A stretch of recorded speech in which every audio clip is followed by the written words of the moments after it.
Chip എന്ന് പറയുമ്പോൾ നമുക്കറിയാവുന്ന ചിപ്സ് അല്ലേ, കായയുടെ ചിപ്സ്, പലതരം ചിപ്സുകൾ നമ്മൾ കഴിക്കാറുണ്ട്. അത് വളരെ നേർത്ത വളയം എന്നുള്ള അർത്ഥത്തിലാണ് ചിപ്സ്.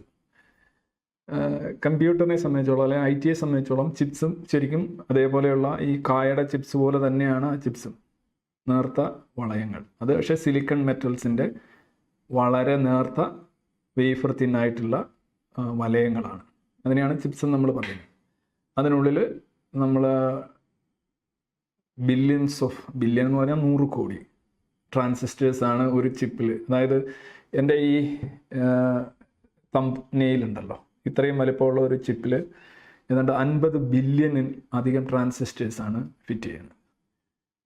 അതൊന്ന് ആലോചിച്ച് നോക്കുക. അതിൻ്റെ ഒരു അപ്പോൾ ട്രാൻസിസ്റ്റേഴ്സിൻ്റെ എണ്ണം കൂടുമ്പം ഒരു ചിപ്പിൻ്റെ എഫിഷ്യൻസി കൂടും, അതിൻ്റെ പ്രോസസ്സിങ് സ്പീഡ് കുറയും, സ്ഥലം കുറയുന്നതിനാൽ അതിൻ്റെ കോസ്റ്റ് കുറയും. ഇപ്പോൾ ഈ ചിപ്പുകൾ എന്ന് പറയുമ്പോൾ ബേസിക്കലി നമ്മൾ ഉദ്ദേശിക്കുന്നത് സെമി കണ്ടക്ടേഴ്സാണ്.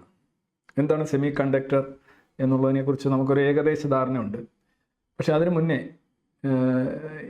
ഈ ലോകം ഇന്ന് ഇങ്ങനെ നിൽക്കുന്നു, നമ്മൾ തന്നെ കമ്മ്യൂണിക്കേറ്റ് ചെയ്യുന്നു, അതൊരു ഹയർ ലെവലാണ്.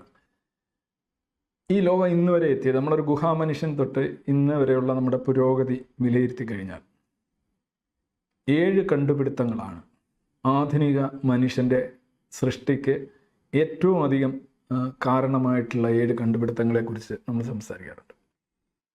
അത് ഒരു ലിസ്റ്റാണ്. അതിനകത്ത് ചിലർക്കത് എല്ലാം അതായിരിക്കില്ല, വേറൊന്നാണ് ഉൾപ്പെടുത്തേണ്ടത് എന്നൊക്കെ പറയുന്നവരുണ്ടാവാം. പക്ഷേ എന്നാലും പ്രധാനപ്പെട്ട 7 കണ്ടുപിടുത്തങ്ങൾ.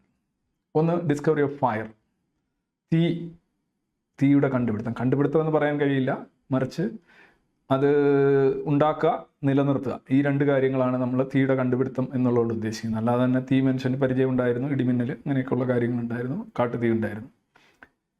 രണ്ടാമത്തെ ചക്രത്തിൻ്റെ നമുക്കറിയാം, ഇന്നും നമ്മൾ അനുഭവിക്കുന്ന ഒരു ഗുണഫലം ആണ് ചക്രത്തിൻ്റെ കണ്ടുപിടുത്തം.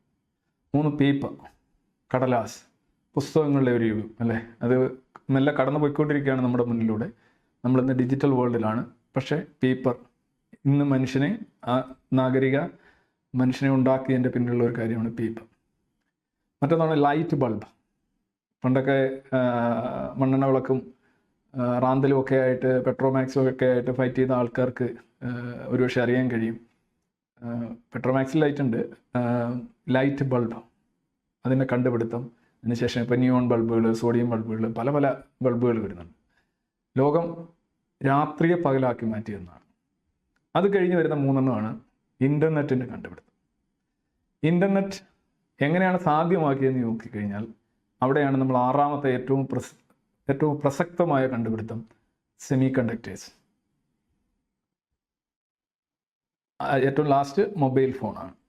അപ്പം തീയുടെ കണ്ടുപിടുത്തം, ചക്രത്തിൻ്റെ കണ്ടുപിടുത്തം, പേപ്പറിൻ്റെ കണ്ടുപിടുത്തം, ഇലക്ട്രിക് ബൾബ് ലൈറ്റിൻ്റെ കണ്ടുപിടുത്തം, ഇൻ്റർനെറ്റിൻ്റെ കണ്ടുപിടുത്തം, സെമി കണ്ടക്ടേഴ്സിൻ്റെ കണ്ടുപിടുത്തം, മൊബൈൽ ഫോൺ അഥവാ സെൽഫോൺ. ഈ 7 കാര്യങ്ങളാണ് ലോകത്തെ ഈ നിലയിൽ എത്തിച്ചതെന്നാണ് പറയുന്നത്. നിങ്ങൾക്ക് ഈ ലിസ്റ്റിൽ ഒരുപാട് ഡിസ്പ്യൂട്ട് ആകാം.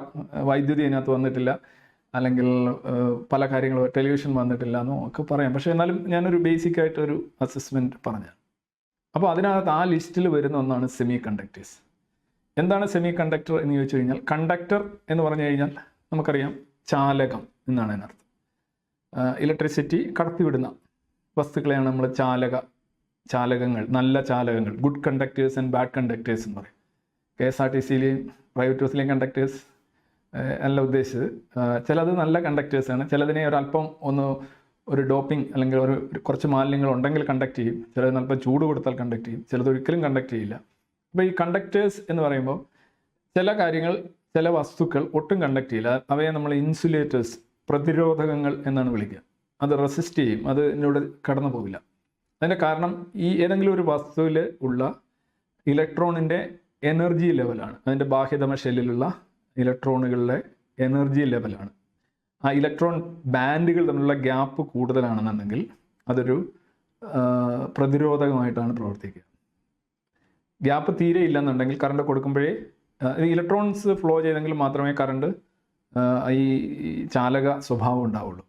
ഗ്യാപ്പ് ഇലക്ട്രോൺ ബാൻഡുകൾ തമ്മിലുള്ള ഗ്യാപ്പ് കുറവാണെന്നുണ്ടെങ്കിൽ പെട്ടെന്ന് ഒരറ്റത്തു നിന്ന് മറ്റേ അറ്റത്ത് വരെ ഇങ്ങനെ പടർന്നുകൊണ്ടേയിരിക്കും, അല്ലെങ്കിൽ ട്രാൻസ്ഫർ ചെയ്തുകൊണ്ടേയിരിക്കും. പക്ഷേ ചില വസ്തുക്കളുണ്ട്, അവയുടെ ഈ എനർജി ബാൻഡ്, ഇലക്ട്രോണുകളുടെ എനർജി ബാൻഡുകൾ തമ്മിലുള്ള ഗ്യാപ്പ് അത്ര കൂടുതലുമല്ല, പ്രതിരോധങ്ങളുമല്ല, അത്ര കുറവുമല്ല, ഒരു മിഡിലായിട്ട് നിൽക്കുന്നത്. അപ്പോൾ അവയ്ക്ക് ഒരല്പം ചൂട് കൊടുക്കുക, അല്ലെങ്കിൽ ഒരല്പം റേഡിയേഷൻ, അല്ലെങ്കിൽ ലൈറ്റ്, അല്ലെങ്കിൽ എന്തെങ്കിലും കുറച്ച് ഇലക്ട്രിസിറ്റി, എന്തെങ്കിലും ഒരു ചാർജ് കൊടുക്കുകയെന്നുണ്ടെങ്കിൽ അപ്പോൾ മെല്ലെ ചാലകത്വത്തിലേക്ക് വരും. അതായത് ഒറിജിനലി അവയ്ക്ക് ചാലകത്വം ഇല്ല, കണ്ടക്ടിവിറ്റി ഇല്ല, പക്ഷേ അവയിൽ ചെറിയ ഒരു മാറ്റം വരുത്തുമ്പോൾ നനങ്ങിക്കഴിഞ്ഞാൽ, ചിലർ പറയത്തില്ല അവൻ തുടക്കത്തിൽ ഇച്ചിരി മ്ലാനമൊക്കെ ആയിരിക്കും, പക്ഷേ ഒരു സ്റ്റാർട്ട് കിട്ടിക്കഴിഞ്ഞാൽ നന്നായിട്ട് വർക്ക് ചെയ്യും എന്നൊക്കെ പറയില്ലേ. അപ്പോൾ ഈ സെമി കണ്ടക്ടേഴ്സിൻ്റെ സ്വഭാവം എന്ന് പറഞ്ഞാൽ ബേസിക്കലി അവർ കണ്ടക്ട് ചെയ്യുന്നവയല്ല, പക്ഷേ അതിനകത്ത് ചെറിയൊരു ആൾട്ടറേഷനോ ഡോപ്പിങ്ങോ അല്ലെങ്കിൽ ഒരു എനർജിയൊക്കെ സപ്പോർട്ട് ചെയ്ത് കൊടുക്കാമെന്നുണ്ടെന്നുണ്ടെങ്കിൽ ഇപ്പം മെല്ലെ കണ്ടക്ട് ചെയ്ത് കൊടുക്കും. ഇതാണ് സെമി കണ്ടക്ടേഴ്സ് എന്ന് പറയുന്നത്. ഈ സെമി കണ്ടക്ടേഴ്സിൻ്റെ കണ്ടുപിടുത്തമാണ് ഒരുപക്ഷെ ഇലക്ട്രോണിക്സിൻ്റെ ഒരു വൻ കുതിച്ചുചാട്ടത്തിന് കാരണമായത്. സെമി കണ്ടക്ടേഴ്സായിട്ട് ബേസിക്കലി നമ്മൾ ഉപയോഗിക്കുന്നത് ഗാലിയവും സിലിക്കണുമാണ്. അതിൽ തന്നെ സിലിക്കണാണ് ഏറ്റവും കൂടുതൽ. സിലിക്കൺ നമുക്കറിയാം, ഓക്സിജൻ കഴിഞ്ഞാൽ ഭൂമിയുടെ ഉപരിതലത്തിൽ ഏറ്റവും അധികം കാണപ്പെടുന്ന ഒരു മൂലകമാണ് സിലിക്കൺ. മണൽ, അത് തന്നെ മണലാണ് അതിൻ്റെ ഒരു പക്ഷേ അതിനകത്ത് മണലിൽ നിന്ന് സിലിക്കൺ എക്സ്ട്രാക്ട് ചെയ്തെടുക്കുന്നതൊക്കെ വലിയ പ്രോസസ്സാണ്. ആ സിലിക്കൻ്റെ മെറ്റൽ വളരെ പ്യുവറായിട്ടുള്ള സിലിക്കൺ കണ്ടെത്തിയിട്ട് അതിനെ സ്ലൈസ് ചെയ്താണ് നമ്മൾ ചിപ്പ് ഉണ്ടാക്കുക. ആ ചിപ്പിനെയാണ് നമ്മൾ സെമി കണ്ടക്ടർ അല്ലെങ്കിൽ ചിപ്പ് എന്ന് പറയും.